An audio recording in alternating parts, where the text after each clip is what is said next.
Good afternoon, everyone. Are you currently studying for the CompTIA A+?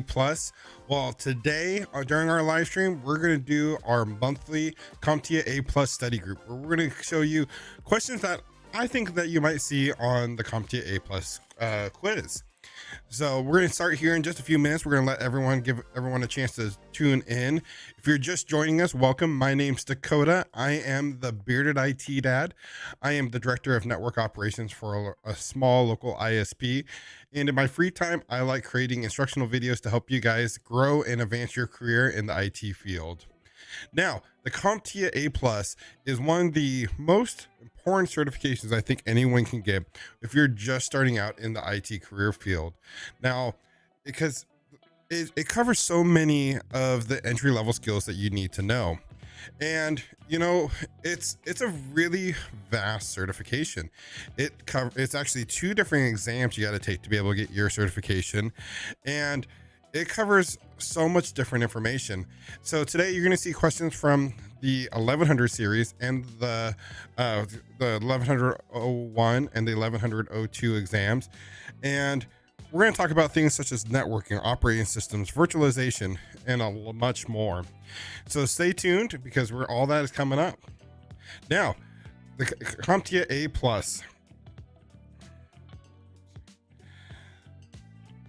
So the CompTIA A+ study group. This study group will cover items that you may see on the exam for the CompTIA 220, 1100-01 and 1100-02 core series A+ exams. The study group is not at all affiliated with CompTIA in any way, and all the information I have personally created to help people study for the above exams. If you're interested in what is exactly covered on the exams, you can get a copy of CompTIA's A+ exam objectives at the link on the screen. And I don't know if I put it in the description yet, but I will put it in the description below. If you're interested in more videos such as this, I have actually a playlist of all of our CompTIA A+ related videos down in the description below. And after the Q&A, or after the quiz, we're going to open up to a Q&A section where you can ask any questions about the IT field in general. So with that said, let's go ahead and dive into this month's CompTIA A+ study group. Our very first question here, and I'm sorry, I don't know why my slides are showing, might make it a little bit hard to read, but I'll read out these questions for you. So, Melissa is in charge of maintaining her company's website accessibility. Upon inspecting, she finds that too much traffic is being directed onto one web server, while the other web servers are sitting idle. What internet appliance could Melissa use to resolve this issue? Is it A, a gateway, B, a router? I'm sorry, I just realized I'm in the way of the questions.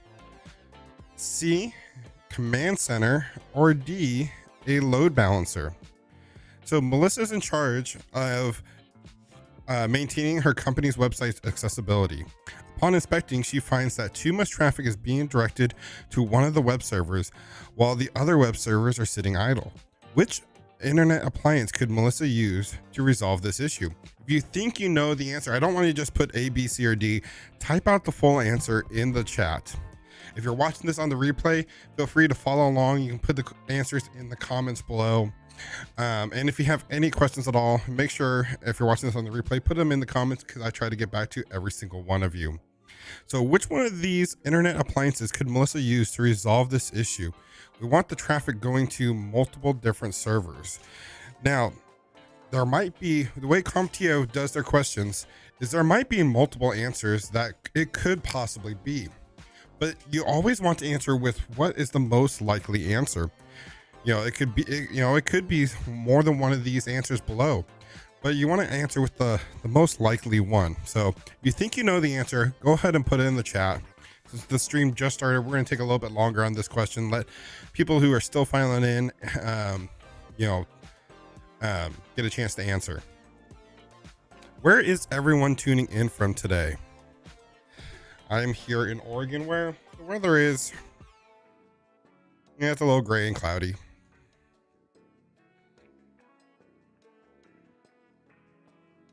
Okay. The correct answer is, it is indeed D, load balancer. Good job, everyone. All right, let's go ahead and move on to the next question.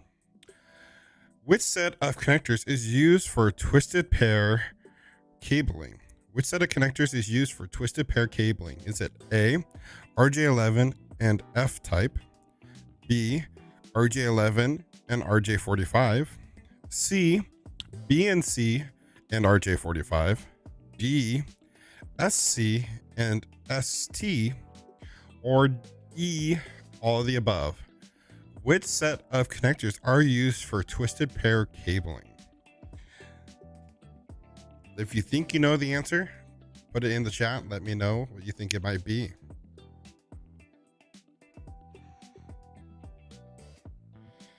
Tuning in from Texas. Welcome today.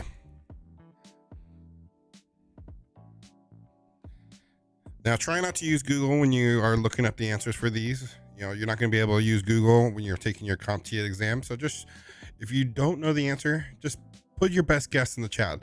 You know, that's what you should be doing on the CompTIA exams. You're not going to be taking away points if you don't know the correct answer. You know, if you put the wrong answer in, but you know, you have a good chance on these multiple choice questions of getting the correct answer. So just try to pick out which one you think is the best. We got someone saying C, BNC, and RJ45. Someone else is saying RJ11 and RJ45. Now, Amber, we're dealing with twisted pair. Okay, the correct answer is indeed RJ11 and RJ45. You're dealing with twisted pair connectors. That's something you see like in an Ethernet. We're talking about like Cat 5 and Cat 6 cabling you'd see for like either Ethernet or telephone wires. So indeed, the correct answer, RJ11, which is a phone connector, and an RJ45, which is an Ethernet connector, would be the correct answers here. So good job to those of you who got the correct answer. Okay, next question. Well, my slide didn't quite work here properly. It's showing you the answer. These are supposed to be fill in the blank questions, and I'm not sure what's going on with my slides here. But what does POST stand for? And without looking at the answer on the screen, try to answer that to the best of your ability. I apologize. I wonder if all of my slides are going to do this today. I'm trying a new way of displaying the slides in here, and I'm wondering if the animation isn't working on them. Here, let me test something really quick. Yes, okay. So I'm gonna go ahead and fix this really quick. I apologize. 1 second.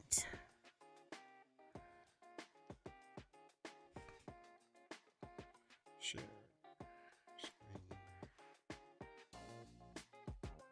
Okay. There we go. That looks much better. So what does POST stand for? Well, since you guys already saw the answer, it stands for power on self-test. All right, let's go ahead and move to the next question. These are kind of flashcard styles for you, something new. What is IOPS? If you think you know what IOPS is without Googling it, put it in the chat. If you have to Google it, well, at least you're learning something. But what does IOPS stand for? If you think you know the answer, put it in the chat. You can't just choose A, B, C, or D on this one. I tried to mix it up and make it a little bit more difficult for you. What does IOPS stand for? Being sir, I got my shirt the other day. Awesome. That's so cool. I'm glad that the merch people are ordering is finally getting to their destinations properly. Big Bald Azure Guy, good afternoon, sir. Thank you for tuning into the stream today. Feel free to join along if you think you guys know the answer. So put them in the chat. You know, what does IOPS stand for? Input output is what I got so far, LOL. Well, you are definitely indeed correct. It stands for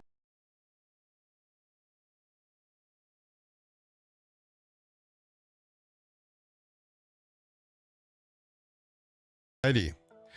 Which protocol is associated with TCP IP port 53?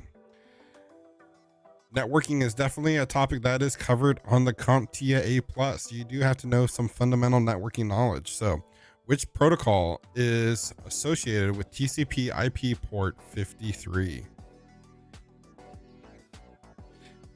Let me know in the chat, everyone. So one thing I highly recommend to people studying for the CompTIA A+ is to get yourself a good set of flashcards. Whether they're physical, you create some physical flashcards, or they're digital on your phone. A lot of the e-learning platforms out there will give you a free set of flashcards when you are studying for the exam with their platform. So things like these, protocol port numbers and protocols are definitely a good. Using flashcards is a great way to learn those. Correct answer today is DNS. DNS uses port 53 and translate domain names into IP addresses. Next question. This is a drive encryption utility that is designed to protect data on a PC by encrypting the entire drive. What is the correct answer? This is a drive encryption utility designed to protect data on a PC by encrypting the entire drive. What program is this? What utility does this? I'll give you a hint. It is native in Windows.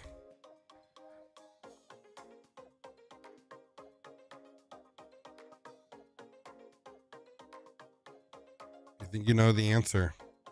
Put it in the chat.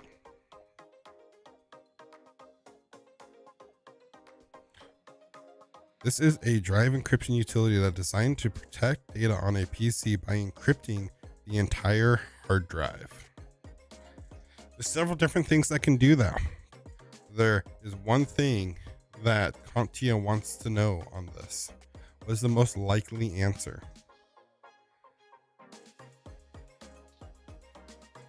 Alrighty, the correct answer is BitLocker. BitLocker completely encrypts a hard drive, protecting data from loss or theft. Great job, everyone who got that answer correct. All right, next question. A user is experiencing multiple pop-ups when he opens his computer web browser. What type of malicious software could account for this? Is it A, first day attack, B, a Trojan horse, C, insider threat, D, phishing, E, shoulder surfing, or F, adware? Got tons of different choices here. There might be more than one correct answer, but what is the most likely thing that would cause a user to experience multiple pop-ups when he opens his computer's web browser? What type of malicious software could account for this? Let me know in the chat. You think it's a first day attack? A Trojan horse? Could it be an insider threat or phishing? Possibly shoulder surfing or adware? You think you know the correct answer? Definitely put it into the chat.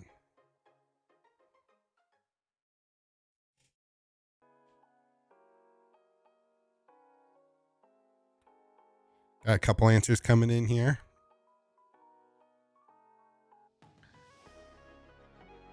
Alrighty, let's go ahead and reveal the correct answer. It is indeed adware. You picked adware, you got it correct. Yes, it is adware. Good job, everyone. A permanent computer displaying screen discoloration is caused by displaying the same static image for an extended period of time is known as. A permanent computer display screen discoloration is caused by displaying the same static image for an extended period of time is known as A, an artifact, B, stuck pixel, C, burn-in, or D, dead pixel. What do you guys think? A permanent computer display screen discoloration is caused by displaying the same static image for an extended period of time is known as which one of the following? This happens on, more commonly, TVs, plasma televisions. This is a common issue with plasma televisions, but it can happen to computer monitors as well. Not as common anymore, but it's still definitely an issue. Let me know in the chat if you think you know the correct answer.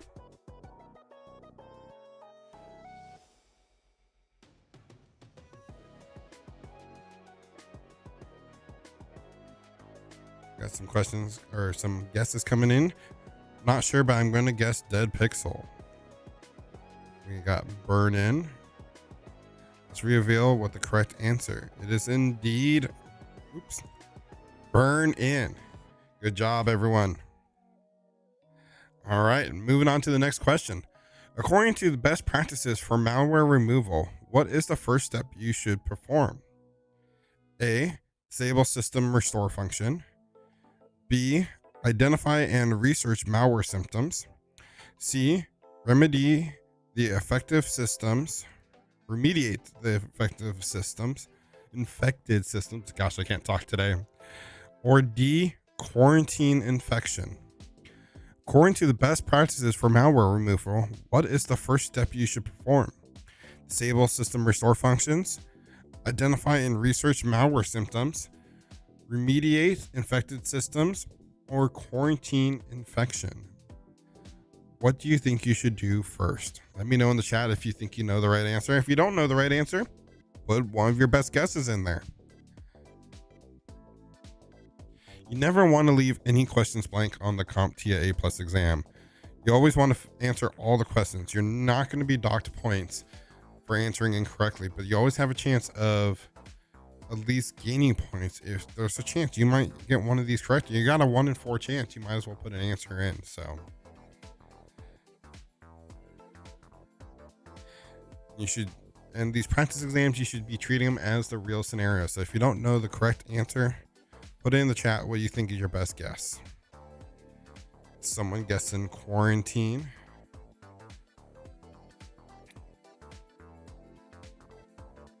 Alrighty, let's go ahead and reveal the correct answer.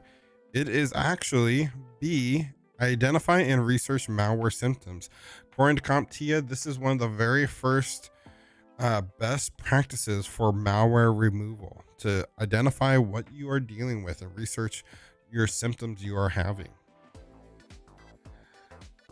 What is the feature found in the cloud computing that allows users to automatically request additional storage space? Let's see. I think this is just a fill in the blank. Yes, this is just a fill in the blank. So, what feature in cloud computing that allows users to automatically request additional storage space?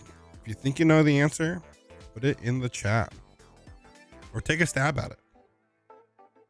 You know, you might not be right, but you might be close.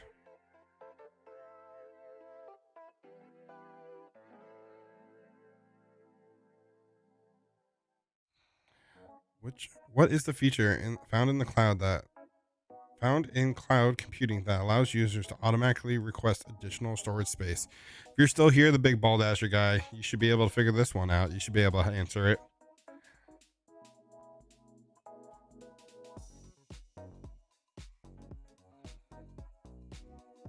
Alrighty. It is rapid elasticity.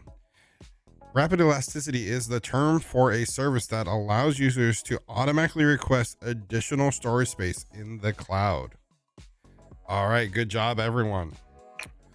All right, next question is, what is SDS? What is SDS? What does SDS stand for? Let me know in the chat. This is actually something that is not just IT related, but SDS spans to many different style of workspaces. Almost every job out there should have SDS. What does SDS stand for?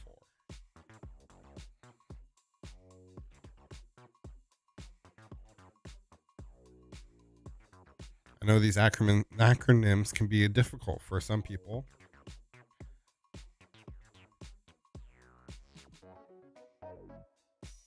Got a couple guesses coming in. Someone says safety data sheets. It is very well possible. All right. Let's see. Is indeed safety data sheets. These sheets outline how you should properly handle and dispose of certain hazardous material.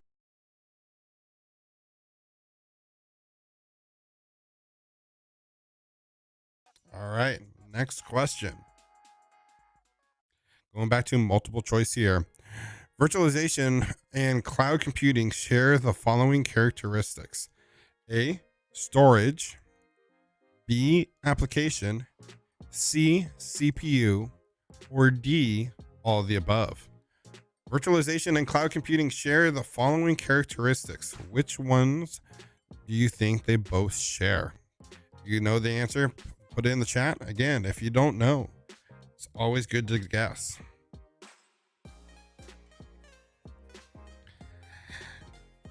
Now that we got some more people in here, where's everyone tuning in from today? I always like to know how far this YouTube stream reaches.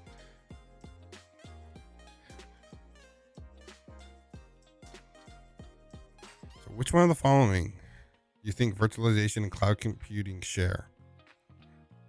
Virtualization and cloud computing are very, very similar. They carry a lot of similarities. Alrighty. Correct answer is D, all of the above. Virtualization and cloud computing share storage, application, and CPU.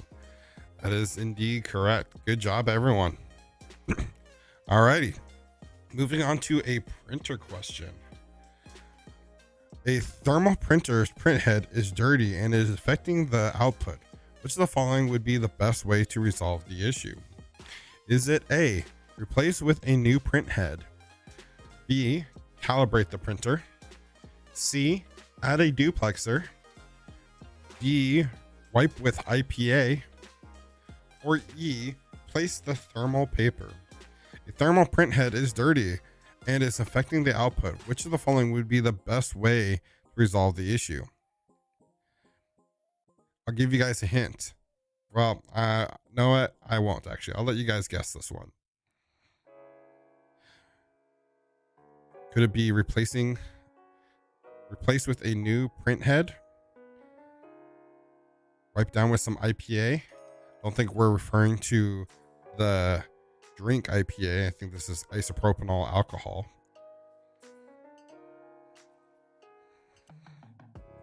I'm not much of an IPA fan myself. I'm more of a Hefeweizen or a cider. Good hard cider is always good. Got a couple different guesses coming in here. Got A and D, which is replace print head or wipe with IPA. All right, let's go ahead and drum roll, please. Correct answer is indeed wipe down with isopropanol alcohol. When your thermal print head is dirty, you normally can't replace the thermal print heads. A lot of times, just simply taking a microfiber cloth or something, putting just a small amount, or even a Q-tip, a small amount of isopropanol alcohol will help clean up any debris on that print head. And that will help it print better. So good job, everyone. All right, next question. Oops. Sorry. All right. A user is complaining that his disk drive appears to be running very slow and is beginning to affect the system speed.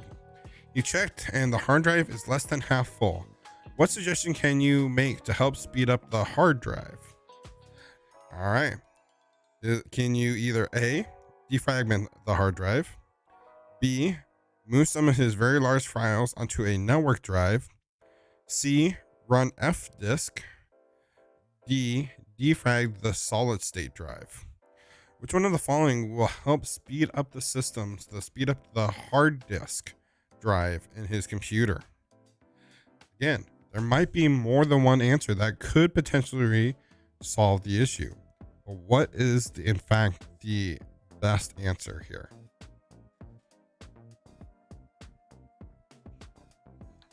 Let me know in the chat.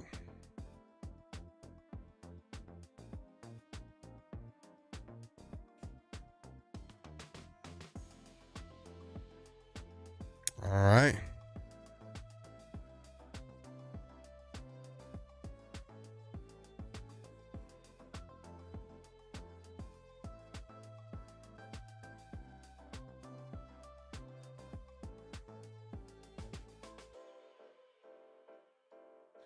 All right, time to reveal the correct answer. It is A, defrag the hard disk or the hard drive. So you don't want to defrag a SSD because that will definitely not do any good. SSDs don't store data in a random order like that. So defragging an SSD is not going to improve any performance. Running F disk, that could potentially resolve the issue if there's some corruption or issue with the drive, but it's not the most likely thing to do. Moving some of the large files to a network drive, depending on the network drive's capacity and performance, it definitely could resolve the issue. But the best thing to do is to defrag the hard disk. And we are talking specifically about spinning platter disks, spinning hard drives. So, all right, next question here. A technician has received a shipment of desktop computers from a remote site in another country. The systems will not power on. Which of the following would be the most likely reason for this issue? Is it A, voltage setting is incorrect? B, OS language is not supported? C, BIOS is password protected? D, video input is incorrect? Or E, the storage drive is not connected? Now, I'm going to tell you that it is possible that all of these are, except for maybe one of them, is possibly the answer. Like all of these items could prevent a system from booting up, but only one here is the most likely thing that's going to cause it. A technician has received a shipment with a desktop computer from a remote site in another country, but the system is not powering on. Which of the following would most likely be the reason for this? You know, you don't see this as much in modern computers because a lot of systems have protection in them or systems in them designed to automatically resolve this. So this is definitely an issue with a lot of older systems. May have just given it away there. I was trying to word that in a way that wouldn't give it away to you guys. Got quite a few people guessing A. And that is indeed correct.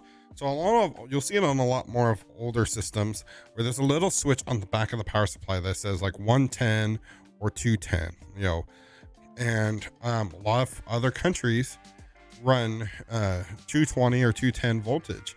So that definitely is more likely the problem. Now, some more modern power supplies are automatic switching, so this is not as big of an issue nowadays, but it is still something that is not uncommon to see. All right, moving on to the next question. A network administrator is consolidating all authentication messages to a central database. Which of the following would provide this functionality? Is it A, DHCP server, B, a syslog, C, a web server, or D, a VPN? A network administrator is consolidating all authentication messages to a central database. Which of the following would provide this functionality? If you guys don't know the correct answer, just put a good guess in the chat there. There is a certain one of the following would serve all the would do this for you. Sorry, I cannot talk today.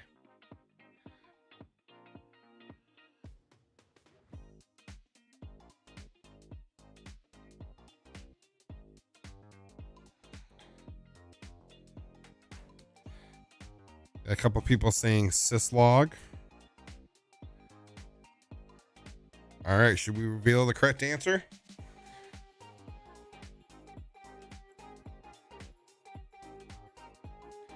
Syslog for sure. Well, that is indeed the correct answer. Is syslog. Good job, everyone. Alrighty, moving on to the last question of the study group, and then we'll open up into a Q&A where you guys can ask any questions you guys have about the IT career field in general. Which cloud technology model allows you to use software hosted in the cloud without hosting any of the software on premise? This is a fill in the blank here. Which cloud technology model allows you to use software hosted in the cloud without hosting any of the software on premise? If you think you know the correct answer, put it in the chat. CompTIA A+ definitely does cover cloud technology, so that's definitely something you want to be brushed up on, as cloud is becoming more relevant in today's society. If you think you know the answer, put it in the chat. Quite a few people saying that it could be SaaS. It is indeed software as a service, SaaS. Good job, everyone. Thank you guys for following along with today's CompTIA A+ study group. If you enjoyed this and are looking for more study groups like this, there's a link to a playlist down in the description with all of our past CompTIA A+ study groups. We've got quite a few of them that you can go and watch the replays of them and follow along. Now's the part of our live stream where I'm going to open this up to a Q&A where you guys if you have any questions about the IT career field, certifications, job paths, if you have any questions at all, feel free to ask them in the chat, drop them in the chat, and I will answer them here live on the stream. How's everyone doing on this Saturday? How's the weather where you guys are tuning in? Is the weather good? Tomorrow's going to be raining. Today it's not too bad. It's overcast. Got the kids out back playing with the dogs, so can't complain there.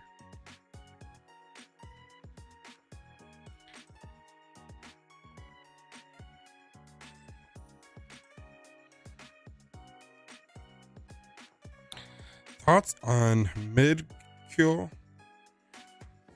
architecture? Totally pronouncing that wrong. Let me look it up. Multi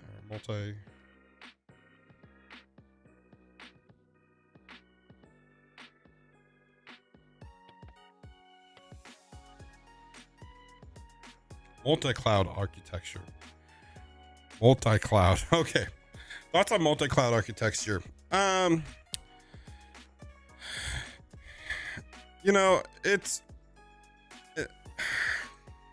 I don't think it's necessary unless you're running some some application that needs to be super crazy high availability. Then multi-cloud architecture is definitely something that is good to have. If you're thinking like multi-cloud in terms of trying to find a job in the IT field and just like studying multiple cloud infrastructures, I think that's probably a bit overkill. At the end of the day, the cloud is the cloud. And if you are proficient in one cloud, you know enough of the other cloud, you know enough to be able to operate in the other clouds. I think the best thing to do when studying like the cloud is to either A, pick a cloud platform that you really like feel drawn to, or B, look at what the employers in your area are hiring and what requirements for like cloud platforms they're looking for, and go study those platforms. But most of the time, multi-cloud infrastructure is really not necessary unless you, again, need like super, super crazy high availability. That's where you see multi-cloud kind of come into play there. So, or if maybe one cloud provider has a very specific feature that none of the other cloud providers have, and you don't want to migrate everything over to that cloud provider, that would be another situation for multi-cloud. Hope that answers your question. If you still have more questions, feel free to let me know. Sorry, getting a spam call, I think, here.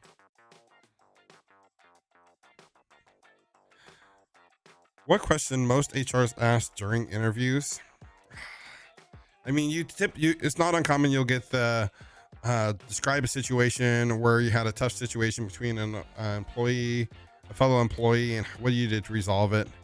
Um, what I do when I go for interviews is I try to think of any question that they might possibly ask of me and come up with an answer for it. Um, and that way I'm less worried about being put on the spot when I get asked a question I don't know the answer to. Um, One thing to remember is you're not expected to know everything. Um, you know, it is okay to say, geez, I don't know the answer to that, but follow that up with, this is how I would find out the answer, and walk them through your thought process of troubleshooting and figuring out the correct answer. That's the biggest piece of advice I have for people in interviews. You know, be 100% honest, but show them your thought process on how you figure that out, because a lot of times that's just what employers want to know anyways. Do you know of any good simulation labs to practice and get some hands-on other than building your own home lab? I mean, there's programs out there like Packet Tracer. Cisco has puts out there for free. Packet Tracer is a simulation, not virtualization, for like networking. Um, a lot of cloud platform or a lot of IT learning platforms are getting a lot better with labs and stuff. Building, you know, like INE has some really amazing virtual cloud labs and cybersecurity labs where they'll build the lab environment for you. Like you'll press one button and it completely builds out a lab for you. So a lot of the online e-learning platforms are definitely getting better about that. But you know, I just do some research on it. There's not one thing that I can say is better than the other. It really depends on what kind of labs are you looking to build. What are you interested in? Are you looking for networking labs, cybersecurity? You know, there's platforms out there like for cybersecurity, like Hack the Box and Try Hack Me, that build labs for you to practice on. So, what kind of labs are you looking for? Let me know. Kevin, you're welcome. Hopefully that answered your question for you.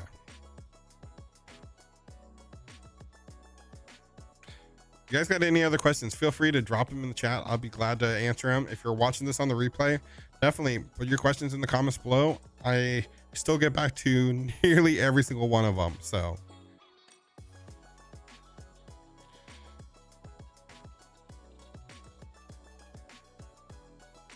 I think we're going to be wrapping up this live stream here soon.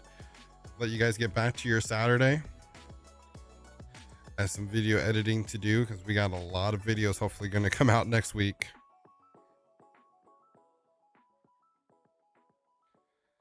All right. Well, I'm not seeing any more questions come in, so I think we're going to go ahead and wrap up this live stream. Love your content, man. Absolutely. Thank you. Yeah. We're trying to put out some more videos every week. Right now, we've just been doing a video a week. Next week, I'm going to try to put out 3 videos. I got a really good interview I did with KevTech IT that's going up hopefully Thursday, and then I got 2 videos coming out hopefully Monday and Tuesday. A new episode of our podcast is coming out Monday.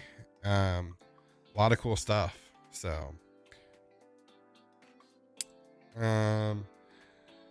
more so networking labs, but any labs are helpful for that. Definitely look into Packet Tracer.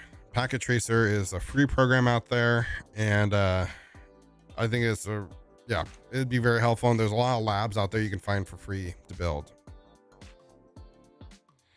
Neil Beal, absolutely, you're welcome. Thank you for the awesome videos. Oh, not a problem at all. I'm glad you like them. All right, well, I think we're gonna wrap up this live stream. I hope you guys really enjoyed this. If you have any questions at all, feel free to drop them in the chat. If you're not already a member of Discord or Discord community, definitely go down and join it. The link for that is down in the description. We are always on Discord, and we're there constantly able to help people. So awesome. All righty, well guys, thank you again for tuning in, and until next time, keep learning.